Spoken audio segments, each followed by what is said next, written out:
come, join us. And don't forget to close the door. But don't let the cat escape, otherwise you'll never film here again. So this is 97, did we work out? I don't know. I can't spell or use numbers. Really? See that suit? Yeah. I made that alphabet suit to wear to a party, and I told all the people, everyone that saw me wearing it, I told them that it had a secret message on it, and if you put all the letters, certain letters together, it spells this short sentence, which was a secret. And it was just... It's just bullshit, right? Yeah. But everyone tried to do it, right? For ages, for years. Like, what? What's the secret of the suit? Look for Karis when he had hair. Look at him. He looks like Keanu Reeves.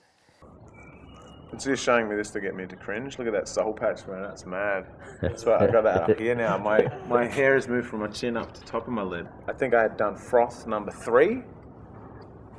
Okay. And I just finished now froth 20. Overall, comics are the most misunderstood medium. And what's really interesting about comics to me, I always consider them like always leaps and bounds ahead of other art forms. And just as much as other artists would say that about what they're interested in, I guess that, you know, they could look at it and say, it's, you know, they can relate to it, but it's as well received as any other art form to someone who doesn't do it themselves. You know what I mean? When you say to someone, I draw comics, they assume that you draw superheroes or action comics, generally. I mean, graphic novels are in bookstores now, but generally it's full of superhero stuff, and Marvel and DC have jumped onto the graphic novel thing and packaged up all of their children's periodicals. I mean, you've got your Chris Wares and whatever, you know, winning the Guardian First Book Award and getting all literary, but still the general public is seeing comics predominantly in, you know, newspapers, comic shops and superhero movies. When I put out that Vexed comic back then, I put an ad in the music newspaper, the free one, Impress. He was one of the people who replied to it, as was your good, kind self, Clint. Because you're in the first one, right? Yep. You're the last, you're at the back. And you know why I put you at the back? Because you don't want to end on a downer. That footage that we just looked at then was taken in Blackburn in a flat he was living with his good friend. Oh, I'm in the suburbs of Blackburn, that's where I'm coming from. I'm not sure where I'm going to either. Well, at first I met him on the street. I said, I'll be the dude wearing this particular coloured thing, and he said, I'll be wearing this particular coloured thing. And I met him outside a church in the city. So here, you're talking about Vexed. Yeah. And you sold it, you say how you sold it out of this box down the street. Yeah, and the ammo box. Yeah. I tried selling them in the street. I probably sold most of them that way, just going down and sitting on like a main shopping street and taking this ammunition box with me and sitting there like a retard. It's a bit sus though. Watching out for police because it's actually illegal. What was the intention of Vexed? What did you want to do with that comic? Well, I always wanted to make a comic book that looked like a 60s comic book, like a Furry Freak Brothers comic book, for instance, or an old Phantom, where it's got a glossy cover, the page quality stock browns over time. After being involved in a car accident, I got a small amount of money, and so I had the budget, because I've always been poor my whole fucking life. So I had enough money to print something. Instead of doing it all myself, because I didn't have enough material, I thought, and I've just moved to Melbourne, it's a good way of meeting other cartoonists, giving them an opportunity to be in something that will be professionally printed and look as close as I can to that 60s style. I took it around to some shops, several shops, and I did a promotional poster, and you know, I did this kind of really, really shithouse campaign, inverted commas, to try and sell it. And I put it in shops, nothing much happened, and I've still got heaps of them left. And they're sitting in for Karis's shop at Blender Studios right now. So not much happened. On this side, I sort of have my painting studio, and then I bring in stuff like something I've just finished, for example, that I'll bring in here and get feedback on because it is an open studio. and this side is a storeroom of sorts for the last sort of 10 years of Silent Army accessories or print or small things. And it's been open probably about 6 months in here, and slowly it's just open on Fridays for people to be able to access and just look at things that I would consider, passionate, independent comics. I feel really awesome that people want to learn, from an old dude like me. So Claire is the intern, and she is doing an internship to learn about comic production. And I've got another guy who's helping with the store. So we'll just basically sit the store volunteers, and I give them old comics from people like you, or old comics of mine, or original art, whatever that they might, earn. In the last year or so, I was like, I need to get a grab onto my comic roots again and really work hard. And it's part of that was having online presence, and especially with the Silent Army and putting out an anthology, the idea was to put it into places not in Australia. So that was the logical way, of course. Yeah, I just put like 150, 200 pages of Megan Mogg on Tumblr, just clearly so you could read through it, and it got reblogged a lot, and people went kind of nuts. And within a month or so, someone liked my stuff in America and passed it on to this publicist who works at the publisher, and she kind of made things happen and just championed it around the office, and within 6 months, had actually signed the deal. It'll be 200 pages, full colour, nice book. Yeah, it's most of the existing Megan Mogg stuff, like a best of, about 130 pages, plus 70 pages of all new material that won't be on the internet, just exclusive. I don't really consider it a parody, but pastiche gets thrown around a lot as well, but I mean, the only really similar things are the names are vaguely similar. Oh, they have extra G's on them, but they're very similar, I guess. And, there's a witch, a cat, and an owl. But that's where the similarities end, I think, because it's all autobiographical, really. It's all about my mother and my problems with things my friends have done, bad fiction that I've made up all together. But yeah, I don't think it's a parody. There was a gallery show and I did a short Megan Mogg comic. I've always been obsessed with those characters, like from when I was a kid. And I just did this weird kind of comic about them, and then liked it and liked the way they looked, like the Green Witch. I got really obsessed with witches. And yeah, I don't know, it just kind of happened and it blew out. Well, the main thing to me was that I made it, right? I loved the fact that the printer said to me, when I got the artwork for the cover, which I didn't do, I got Scott, that weird dude, to do it. He's a lovely guy, and worked in the laundry. One day he flipped open a sheet in the laundry in St Kilda, and all this poo fell out of it. I was just happy to do it. And so the printer said, it's lovely to see what he called reflex art. And I don't know what the fuck that means. What does that mean? I don't know. But, I presented him with a gouache painting, which became the cover of the thing. It wasn't made on a computer. It was hand painted by the poo dude.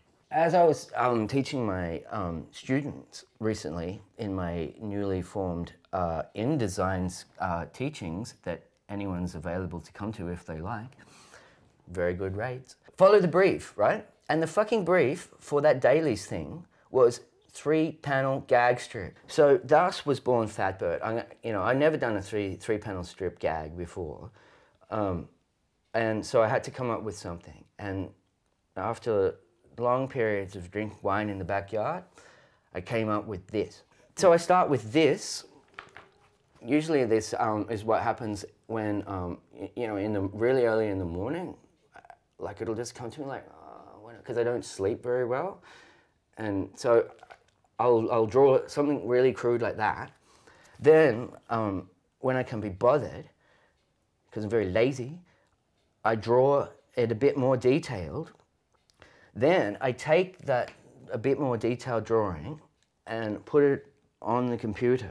Computers, basically, I use them for comics as much as I can because I'm a very, very lazy drawer. I find that the concept of drawing a square border with a pen, mind-numbingly dull.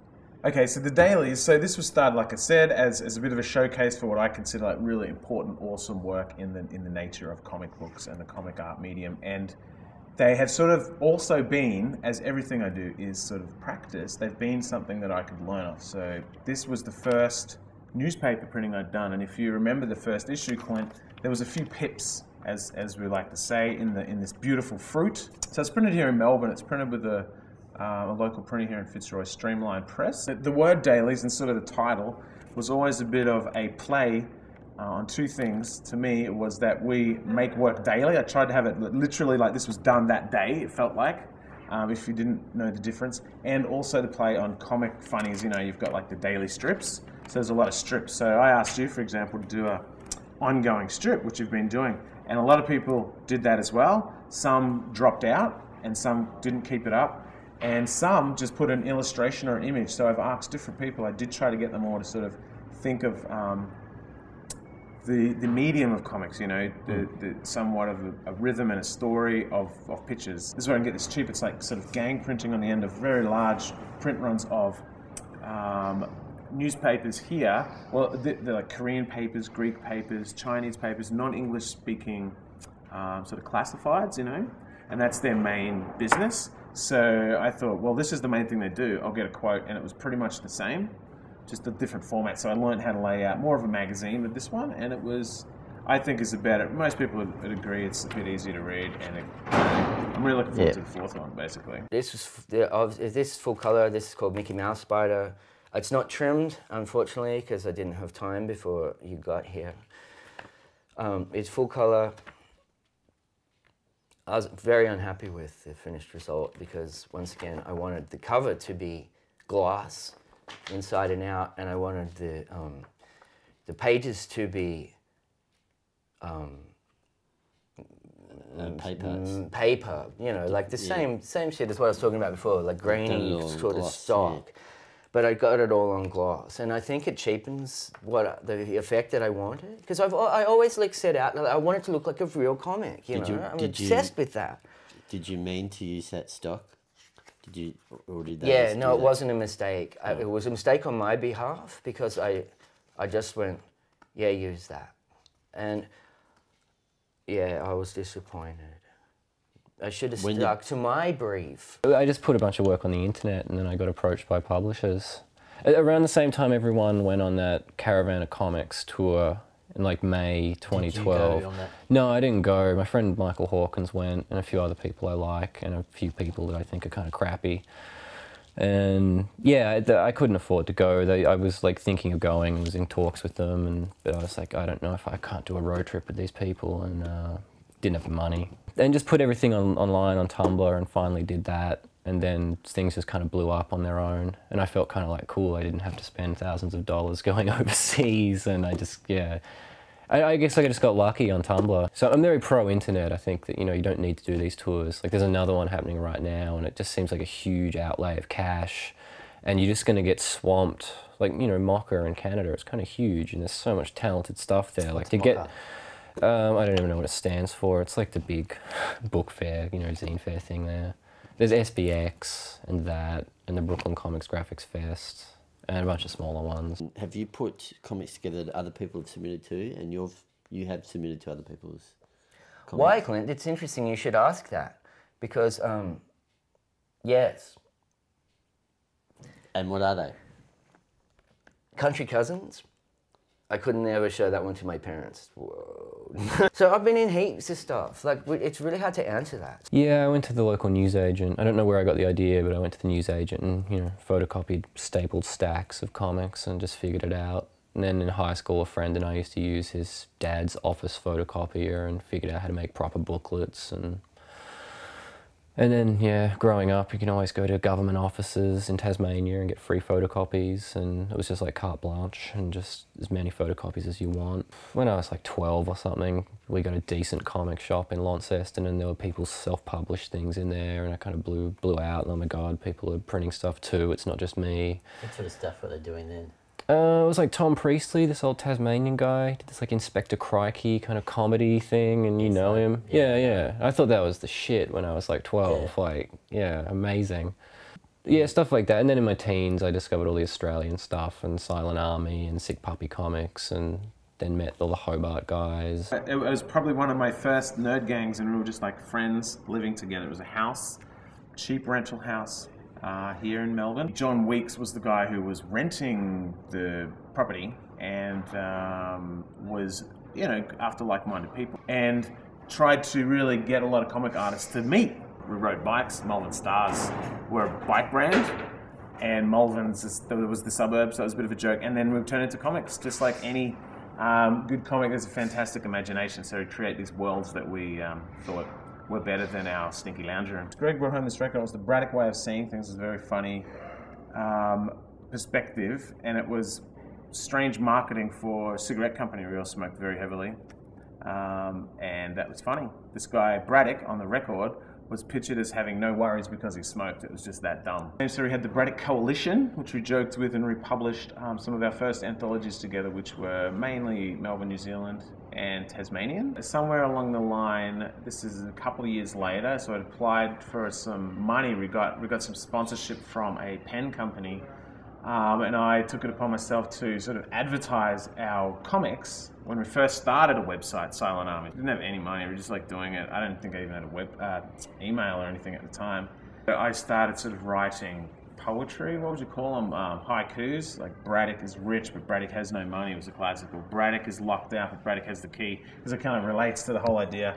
We can smoke, but it is going to kill us. We can keep making these comics, they're awesome, but really nothing's happening, and it just felt particularly in tune with it. So that's probably how the name came about. We were working together, Kieran, Gregory, and myself as buddies who'd lived together and good friends. And then Kieran and I sort of, we had a show together, and the Silent Army come out of it. Kieran and I were just talking about the other day how it was a bit to do with the anonymous element of the people in it. Like, you know, a lot of the artists were unknown, and we just kept meeting more and more people who were interested in just this, who's just telling their stories and, you know, using their skills in what we call art, I suppose. So this army kept growing. We love books, and we wanted to make books, and it seemed so logical to try and make a community stronger by having collections. As the Braddock Coalition, we published the Silent Army Infirmary Collection, the first one, about 2002. It's a little sort of perfect bound magazine that had a selection of artists from all over the country. So we got some money, which was nice, and we all enjoyed that, and put it into a publication. And with the money we got paid for that ourselves, we made another publication. And that was the sixth of a great collection we'd already been doing for a few years called Pure Evil, which was, I guess, the uncensored equivalent of the one that we'd been paid to do, which was a fine collection, but in all... well, for the most part, it was a PG sort of selection. It was for libraries. It was under a government grant, so it had certain standards. So, of course, to reflect, we made our own, which was, not PG. But yeah, so other comic exhibitions, I've been in heaps of them, Clint. So many, I couldn't even write them down. Like, there was just so many. And it's all art therapy, kind of. It's all going in there. But I love humour comics, and I like, you know, I mean, first and foremost, I want to entertain people, really. I'm doing it for me. It's an outlet for me, but also I want to make people fucking laugh. Because it's also it's a sort of a social occasion for us because we're part of it. You know, we swan around having a glass of wine and chatting to the other cartoonists who are involved in the thing. So I feel less kind of motivated to read the work, and I always say to myself, I'll come back to this and read it then. But I don't. Love Danko, right? Even though still, to this fucking day, and I was the dude who said to him, fucking dumb it down, dude, otherwise you're going to lose a lot of readership. James, new friend, love his work. The ball slapping on the dog in Mexico, I find particularly humorous. You love your work, right? Especially lately. Love it, man, love it. I love Kieran's work. Is Regan a comic book artist? He is now. One thing that came up the other day, which was reiterated by the meeting of James, is that all of you have this fascination with film, right? Everyone is a massive film head, except for choruses, I guess, but like, you know, everyone does. Every cartoonist I know is fascinated by film. And I said to James, like, why is that? And he goes, because we fucking enjoy sequential art, dickwad. How rude. One's juxtaposition of imagery and text. The other one is this flow with this dialogue being said to you. You know, I think in a film there's less opportunity for the viewer to create their own world rather than a cartoon. Between the panels you create your own world, right? Yeah. But in a film you're told this, you think, listen to that. Then about 2003, I rented a studio up there, like I said, to do my comics, and got some great opportunities through it, through the same sort of community, and continued to sort of do comics, but also got interested in learning from some of these new friends, as you do, sharing a studio. 2004, I got to do great stuff with Harvey Picar, for example, which was a great combination because he loved the sort of aerosol art that he's seeing on the street, which was unique to Melbourne at the time, certainly in the rest of Australia. And to me, it felt a very special time where we had this sort of, storytelling through stuff like Harvey Picar, which was very matter-of-factual and straight up, and you had this sort of artwork on the street which you can really relate to. Most people can. It's like art for free, or it's matter-factual as well. It's just like people leaving a mark. So it was a nice time, and that grew for many years, and met people like Doyle here, and other, like-minded artists who weren't interested in comics at all. But then I certainly let go of a lot of those things that I really, truly love about comics, which is that the stories that come out in it differently, and certainly just the act of the bookmaking and the paper. I started doing colour in like 2008. I just wanted to do colour, and I started doing all my books in colour, and then that became a problem and was part of me quitting zines for a year because they were costing like $7, $9 per unit to print up these 64-page colour books, and then to ship them to the US, and then to keep price points low, I'd just lose money. So I just got sick of it.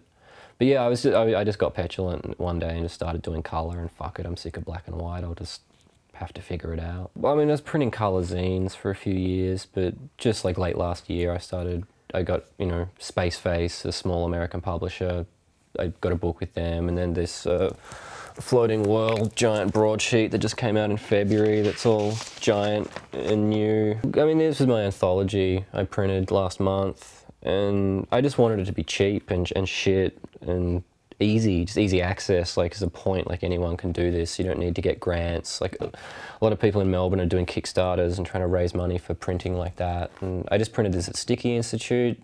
It's 30 cents for, 3 cents for black and white copies, 30 for colour. You get a membership there. It's a great resource for zine makers. I mean, this is Melbourne Comics. Like, this is, it's printed at Sticky. It's a zine. It's accessible. It's cheap. And yeah, it's limited to 200 copies, so it's kind of a fetish item as well. It was me just getting back into zines, and I just want to make a cheap, shitty zine. And one of the things of this was to promote my friends and stuff, so I did feel weird. There's only 200 copies, and how much promotion is it really going to stir up? But I mean, most of these people are on Tumblr, and I reblog them every now and then, and I'm trying to get people to know who they are. And it sold out really quickly? It sold out in like a week. Was it mostly online sales? I sold 60 at the Melbourne Zine Fair, and then put them all online, 100 copies online through the Silent Army web shop. This is from the series Naked Old People Sweating and Fucking, and the National Gallery of Australia bought 4 of them for $200. The original drawings from this, one's naked old people sweating and fucking, aka everyone's doing it. These are coloured, but the first one I sent was this one in black and white, same size, with the Gocko print down the bottom. That's a sweating old man handing a condom to a younger employee. I didn't send that one because I found that too offensive. And now, I love this. Look, it's so romantic, isn't it, right? Look. They love each other. And it's good to see old people sweating and fucking, like, no, I don't want to see that, but it's, for them, it's lovely. You don't want to live the rest of your life in a relationship where you don't have sex with your wife, right? It's ridiculous. It strikes me as unusual that